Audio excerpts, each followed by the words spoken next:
네, 여러분 오늘 좀 독특한 판결이 하나 나와서 여러분들에게 해당 판결을 좀 소개해 드리려고 카메라를 켰습니다. 제가 어느덧 이혼 소송을 전문으로 하게 된 지가 거의 한 10년 정도 이제 가까이 돼 가는데 지금까지 이런 판결은 없었는데 상당히 좀 독특합니다. 우리가 이혼 소송이라고 하면 이제 위자료, 이혼은 당연히 들어가야 되고요. 위자료, 재산 분할, 그리고 항상 문제가 되는 게 미성년 자녀에 대한 친권, 양육권, 그리고 양육비가 항상 문제가 됩니다. 오늘 소개해드릴 이 판례는 이 양육권과 관련된 판례인데 우리가 한쪽이 양육권을 가져가게 되면 다른 한쪽은 면접 교섭권을 가져가게 되죠. 그래서 보통의 이혼 소송에서는 한쪽이 양육권을 가져오게 되면은 다른 한쪽은 한 달에 2번 정도, 그것도 2주에 한 번씩, 1주는 오전부터 오후, 보통 주말입니다. 주말 오전부터 오후까지. 그리고 다른 2주에 한 번은 1박 2일로 토요일 오전부터 일요일 오후까지 이렇게 면접 교섭권을 얻게 되는데 이 판결을 여러분들이 판결문을 보시면 아시겠지만 일단 2주에 한 번이 아니고요.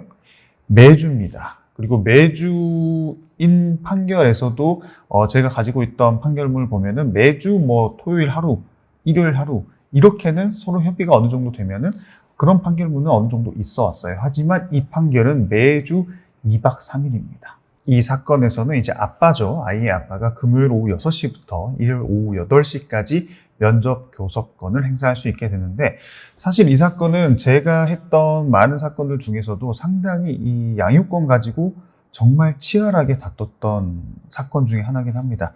그래서 아마 판사님께서도 상당히 고민을 하시면서 이런 판결을 내리신 것 같은데요. 정말 많이 다퉜어요. 원고와 피고가.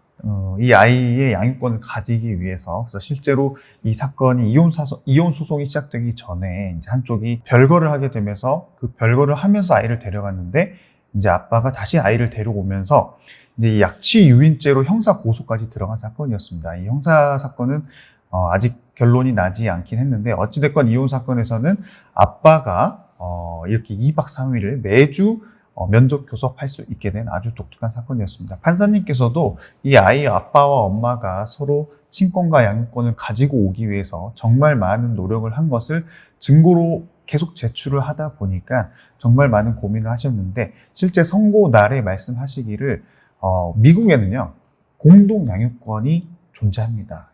이혼한 엄마와 아빠가 서로 당사자들 간에는 떨어져서 이혼하면서 살지만 공동으로 양육할 수 있는 권리가 판결문으로 나올 수 있는데 우리나라는 아직 공동 양육권 판결문은 없거든요. 지방 하급심에서는 그런 판결문이 있었는데 대법원 가서는 파기환송이 돼서 실질적으로 공동 양육권이 인정된 판례는 없었는데 이 판결을 내리신 판사님께서는 마음과 같아서는 공동 양육권을 주고 싶지만 아직 우리나라에서는 이런 게 인정이 되지 않기 때문에 이와 같은 판결을 내릴 수밖에 없었다라고 고민을 좀 말씀하시면서 판결문을 저희에게 전달해 주셨습니다.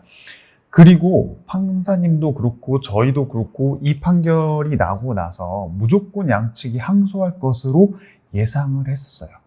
왜냐하면 실질적으로 이 아버지와 어머니는 같은 동네에 현재 거주하고 있지 않습니다. 편도로 약 3시간에서 4시간 정도를 가야지만이 서로 만날 수 있는 아주 먼 곳에서 양측이 살고 있었기 때문에 그런 상황에서 매주 2박 3일 면접 교섭을 행사하고 또 반대로 면접 교섭권을 행사했을 때 우리 그 친권 양육권을 가지고 있는 엄마 입장에서는 아이를 내줘야 되잖아요. 그렇기 때문에 이런 판결이 또 장점이 있는 반면에 장점은 이제 매주 아이를 볼 수 있다는 것에 있어서는 상당히 장점이 될 수 있지만 또 반대편 입장에서는 상당히 불리하다고 생각할 수 있는 판결이 될 수도 있었겠죠. 부담이 될 수 있었지만 결론적으로 양측 다 항소를 하지 않았습니다. 매우 의아하게 생각할 수 있겠지만 아마도 양측 부모님들이 이 아이를 위해서 좀 많이 서로 양보하지 않았나. 그렇기 때문에 항소를 하지 않고 확정이 될 수 있지 않았나라는 생각을 해봅니다.